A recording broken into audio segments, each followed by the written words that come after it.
अस्सलाम वालेकुम dear student, मैं हूं Abbas Khan. Welcome you all. अच्छा डियर स्टूडेंट्स, स्टूडेंट एक सवाल जो है ना पूछते हैं, बड़े कॉमन सवाल पूछते हैं। वो ये है कि एनओसी में क्या डिफरेंस है और एफपीए जो डिपार्टमेंटल परमिशन सर्टिफिकेट है ना, जिसको डीपीसी कहा जाता है, उसमें क्या डिफरेंस है। ठीक है, तो डियर मैं आपको बता दूं कि जो आपका जो डीपीसी होता है ना, डिपार्टमेंटल सर्टिफिकेट परमिशन सर्टिफिकेट होता है। ठीक है, ये क्या होता है कि एफपीएससी वो आपसे क्या करता है, रिक्वायर्ड करता है। कब रिक्वायर्ड करता है? जब आप एक गवर्नमेंट डिपार्टमेंट को छोड़ के दूसरे गवर्नमेंट डिपार्टमेंट में आप जाना चाहते हैं, तो तब जो है ना एफपीएससी क्या होती है, वो आपसे रिक्वायर्ड करती है कि क्या करें, आप हमें जो है ना वो डिपार्टमेंटल परमिशन सर्टिफिकेट क्या करें, वो हमें प्रोवाइड करें। ठीक है, ये बात याद रखें कि जब आप एक डिपार्टमेंट से जाते हैं दूसरी डिपार्टमेंट में गवर्नमेंट के, ठीक है। और जो एनओसी का जो ना एफपीएससी का अपना एक जो डीपीसी है, वो उसका अपना एक फॉर्मेट है। ठीक है ना, वो एफपीएससी की वेबसाइट पे पड़ा हुआ है। वहाँ पर एफपीएससी की वेबसाइट पे जाएगा, वहाँ पर एक ऑप्शन आता है डाउनलोड्स का। ठीक है, तो डाउनलोड के ऑप्शन में जाएगा, वहाँ पर जो ना आपको जो ना वो डीपीसी का फॉर्मेट मिल जाएगा। ठीक है, तो आपने क्या करना होता है, वो अपने हेड ऑफ़ डिपार्टमेंट में, ठीक है ना, जिस डिपार्टमेंट को आप अभी छोड़ना चाहते हैं ना, दूसरे डिपार्टमेंट में जाना चाहते हैं, तो आपका जो प्रीवियस डिपार्टमेंट है ना, उसके हेड से आपने क्या करना होता है, इसके ऊपर बाकी डिटेल डालनी होती है, उसको फिलअप करना होता है। फिर हेड ऑफ़ डिपार्टमेंट से, प्रीवियस हेड ऑफ़ डिपार्टमेंट से आपने जिसको आप छोड़ रहे हैं उससे आपने साइन करवानी है, फिर एफपीएससी को आपने साइन करना होता है। ठीक है, अब ये सुन के एक सवाल ये पैदा होता है कि एफपीएससी को कैसे पता चल जाता है कि आपने एनओसी आपने डीपीसी प्रोवाइड करनी होती है।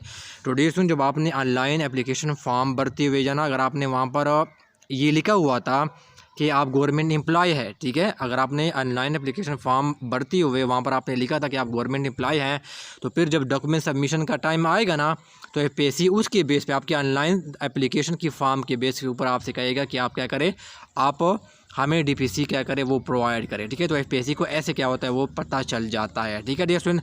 अच्छा, फिर आ जाते हैं कि एनओसी क्या होता है। डियर स्टूडेंट, ये होता है कि आप क्या होते हैं, एनओसी क्या होते हैं, वो आप अपने डिपार्टमेंट से परमिशन लेते हैं। ठीक है, यानी आप ये जन एक पुलिस डिपार्टमेंट में काम कर रहे हैं, अब उस डिपार्टमेंट को आप छोड़ रहे हैं। अब वो डिपार्टमेंट ये आपसे कहता है कि आप जब भी हमें छोड़ना चाहते हैं, आप हमसे परमिशन लेंगे, यानी आप पुलिस डिपार्टमेंट में सर कर रहे हैं। ठीक है, मैं एग्जांपल दे रहा हूँ। तो फिर क्या होता है, वो उस डिपार्टमेंट ने आपको एनओसी जारी करना होता है। जब वो एनओसी का मतलब ये है कि उस डिपार्टमेंट को आपके चले जाने पे कोई एतराज़ नहीं है, यानी अगर आप इस डिपार्टमेंट को अगर आप छोड़ना चाहते हैं, तो उस डिपार्टमेंट को आपके ऊपर जो है ना कोई एतराज़ नहीं है। ठीक है, तो वो एनओसी कौन करता है, आपका डिपार्टमेंट क्या करता है, वो आपको इशू करता है। ठीक है, और जो आपका डिपार्टमेंटल परमिशन सर्टिफिकेट होता है ना, वो आपने जब एक गवर्नमेंट जॉब को छोड़ के अपने दूसरी गवर्नमेंट जॉब में जाना होता है ना, तो फिर एफपीएससी आपसे रिक्वायर करती है कि आपने हमें डीपीसी क्या करना होता है, डिपार्टमेंटल परमिशन सर्टिफिकेट आपने प्रोवाइड करना होता है।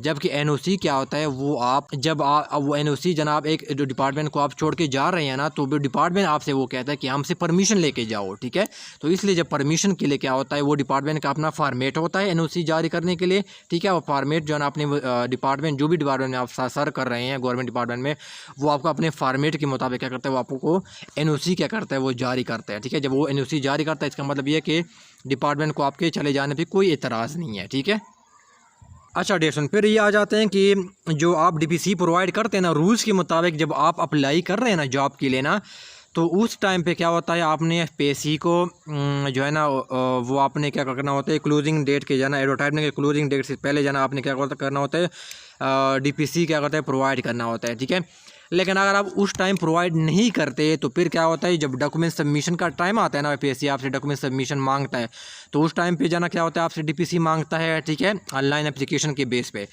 ठीक है, नंबर एक। या फिर क्या होता है, आप अगर आप जाना वो जो डॉक्यूमेंट सबमिशन के टाइम भी आप उसको सेंड नहीं करते, तो फिर आपको जो ना इंटरव्यू के टाइम पे भी जो ना वो आपसे ले लेते हैं। ठीक है, तो ये आपको इस माइंड में रखना चाहिए कि अगर आपको रूल के मुताबिक, तो आपको जब अप्लाई करते हुए उसको उस टाइम जाना आपको प्रोवाइड करना चाहिए। ठीक है डियर स्टूडेंट्स, तो उस टाइम आप प्रोवाइड नहीं करते, कोई इशू नहीं है। ठीक है, तो आपको जब डॉक्यूमेंट सबमिशन के लिए आएगा ना, वो फिर उस टाइम आपको प्रोवाइड करना पड़ेगा। अगर आप उस टाइम भी प्रोवाइड नहीं करते, कुछ इशू आ रहे हैं, लेट हो रहे हैं, कुछ भी हो रहे हैं, तो आप इंटरव्यू के टाइम पर जब आप अपियर होंगे ना, तो वहाँ पर फिर आपका क्या करें, वो आप उस टाइम जो है प्रोवाइड कर सकते हैं। ठीक है डियर स्टूडेंट्स।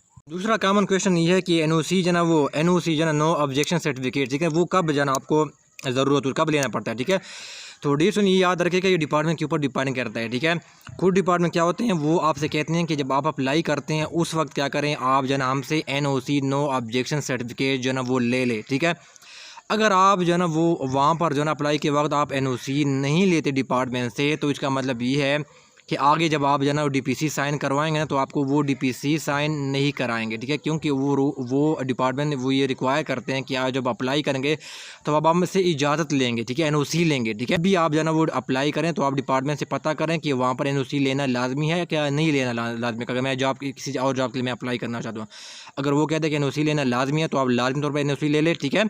फिर जब आपने एनओसी लिया होगा ना, तो फिर आप जो है ना डीपीसी आप प्रोवाइड करेंगे ना, तो फिर क्या करेगा वो आपका डीपीसी डिपार्टमेंट है परमिशन सर्टिफिकेट क्या करेगा वो भी क्या करेगा डिपार्टमेंट आपका साइन करेगा। लेकिन अगर आपने एनओसी नहीं लिया होगा तो फिर क्या होगा आपके लिए इशू होगा, आपके लिए डिपार्टमेंट फिर एंड जो है ना वो जो आपका डीपीसी है होगा वो आपको वो साइन करके नहीं देगा, ठीक है। और आपके लिए क्या होगी वो मुश्किल होगी, ठीक है। हाँ, अगर किसी डिपार्टमेंट है वो आपसे एनओसी लेना लाजमी नहीं समझते हैं, ठीक है ना, कुछ ऐसी डिपार्टमेंट है, ठीक है, कि वहाँ पर एनओसी लेना लाजमी नहीं है, तो फिर वहाँ पर जो है ना वो लेने की ज़रूरत भी नहीं है, ठीक है। अच्छा, एक और है कि अगर आपकी रिटायरमेंट डेट है ना, जॉब की रिटायरमेंट डेट के बाद आपकी जॉब लगी है ना, तो फिर क्या करें उस टाइम आपको जो है ना वो क्या करें आपको एनओसी जो है ना वो लेने की ज़रूरत नहीं है। क्योंकि आपकी जो है ना जो रिटायरमेंट के टाइम पे जब आप अप्लाई कर रहे थे उस वक्त आपके क्या थे उस ऑर्गेनाइजेशन का मेंबर नहीं थे, एम्प्लॉय नहीं थे, ठीक है। तो वहाँ पर अगर उस डिपार्टमेंट की रिक्वायरमेंट है भी तो फिर क्या करें वो फिर भी आप क्या करें प्रोवाइड ना करें। क्योंकि आप उसे ये बताएं कि जब मैं अप्लाई कर रहा था तो मैं उस वक्त जो है ना वो क्लोजिंग डेट तक जो है ना मैं आपके एम्प्लॉय का मैं आपके ऑर्गेनाइजेशन का हिस्सा नहीं था, ठीक है, मैं तो बाद में बन गया, ठीक है। तो फिर ऐसे केस में आपको जो है ना एनओसी लेने की ज़रूरत नहीं है। बस हाँ, वो फिर क्या करे वो आपको जो है ना उसको डीपीसी दे दे, वो आपका डीपीसी क्या करेगा वो साइन कर देगा, ठीक है। वो इसके ऊपर ऑब्जेक्शन नहीं करेगा क्योंकि वो आप उस टाइम क्या करते हैं रिटायरमेंट की डेट पे क्लोजिंग डेट पे आप जो है ना उसकी ऑर्गेनाइजेशन का मेंबर नहीं थे, ठीक है। तो ये भी क्या करे वो या चीज़ क्या करे आप जो है ना अपने जहन में क्या करे वो याद रखें, ठीक है। अच्छा देखो, अब मैंने एक डीपीसी डिपार्टमेंटल परमिशन सर्टिफिकेट की मैंने बात की है, ठीक है।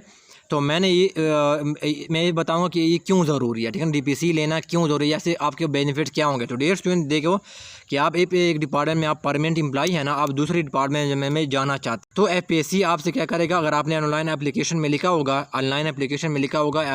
वो क्या नाम है डीपीसी, ठीक है, तो फिर आपको एफएससी आपसे रिक्वायर्ड करेगा, ठीक है। अगर आपने लिखा भी नहीं है, ठीक है ना, ऑनलाइन जॉब करते हो ऑनलाइन अप्लाई करते हो आपने जो है ना वहाँ पर डीपीसी लिखा भी नहीं है, फिर भी आप क्या करें उसको डीपीसी प्रोवाइड करें।